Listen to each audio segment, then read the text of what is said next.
Hi friends, welcome to Sri and Mom Life. நான் என்னோட ஹஸ்பண்டோட பர்த்டேக்கு 20 வெரைட்டிஸ் ஆஃப் டிஷ் பண்ணியிருந்தேன். ஒவ்வொரு டிஷ்ஷோட ரெசிபியும் கீழே டிஸ்கிரிப்ஷனில் லிங்க் தரேன். மிஸ் பண்ணவங்க மறக்காமல் செக் பண்ணுங்கள். நம்ம இன்னைக்கு ரொம்ப சிம்பிள் அண்ட் ஈஸியான ஒரு டெசர்ட் ரெசிபி தான் இப்போ பார்க்க போகிறோம். அந்த டெசர்ட் ரொம்ப பட்ஜெட் ஃப்ரெண்ட்லியும் வெறும் 4 இன்க்ரீடியண்ட்டும் மேக் பண்ணுற டைம் வெறும் 5 மினிட்ஸ் தான் ஆகும். அவ்வளோ ஃபாஸ்ட்டாக நம்ம பண்ணிடலாம். வேறு ஒன்றும் இல்லை, அது பனானா ரோஸ்டர் பண்ணுறதுக்கு நம்ம கெஸ்ட்டு சடனாக யார் வந்திருந்தாலும் ப்ரிப்பரேஷன் டைம் ரொம்ப கம்மி, ஈஸியாக ஃபாஸ்ட்டாகவும் பண்ணிடலாம். டேஸ்ட்டு செம்மையாக இருக்கும். நம்ம 100 கிராம் நாட்டு சர்க்கரை எடுத்து அதை பேனில் அதை ஆட் பண்ணிக்கிறோம். ரொம்ப சிம்மில் தான் அடுப்பு வச்சுருக்கணும். ஃபாஸ்ட்டாக வச்சுருந்தா வேகமாக தீஞ்சிரும். நீங்கள் பார்த்து சிம்லேயே அடுப்பில் வச்சுக்கோங்க. 100 கிராம் நாட்டு சர்க்கரைனா பட்டர் ஒரு 50 கிராம் ஆட் பண்ணிக்கோங்க. மெல்டட் பட்டராக ஆட் பண்ணிக்கோங்க. ஹீட்டில் எல்லாமே சேர்ந்து மெல்ட் ஆக ஆரம்பிக்கும்.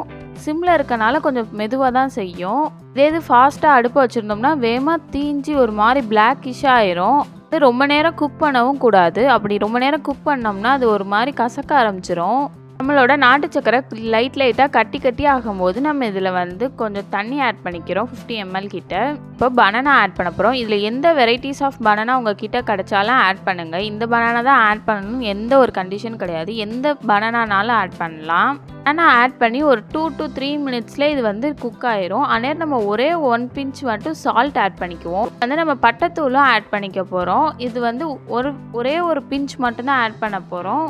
சூப்பர் மார்க்கெட்லேயும் பட்டைத்தூள் கூட அவைலபிளாக இருக்கும். நான் ஃப்ரெஞ்ச் டோஸ்ட் செய்கிறக்காக பட்டையை நானே வீட்டிலேயே ரெடிமேடாக அரைச்சி வச்சுருப்பேன். ஸோ இது அதனால நான் ஆட் பண்ணிக்கிட்டேன். பட்டைத்தூள் ஆட் பண்ணணும். அதுக்காக ரொம்ப ஆட் பண்ணோம்னா பட்டைத்தூள் அதோட ஃப்ளேவரை டாமினேட் பண்ணிடும். ஸோ பார்த்து கரெக்டாக ஒரே ஒரு 1 பிஞ்ச் மட்டும் ஆட் பண்ணுங்கள். பனானா ரோஸ்டர் ரெடி ஆயிடுச்சு. அவ்வளோ சூப்பராக இருக்கும். இதை ஹாட்டாகவும் நம்ம ஐஸ்கிரீம் வச்சு சாப்பிட்டோம்னா செமையாக இருக்கும். நீங்கள் உங்கள் வீட்டில் கண்டிப்பாக ட்ரை பண்ணி பாருங்கள். உங்கள் குட்டி பேபிஸ் ஈவினிங் டைம் ஸ்நாக்ஸாக கூட இதை நம்ம ரெடி பண்ணி தரலாம். Subscribe to our channel for more videos. டாட்டா, பை.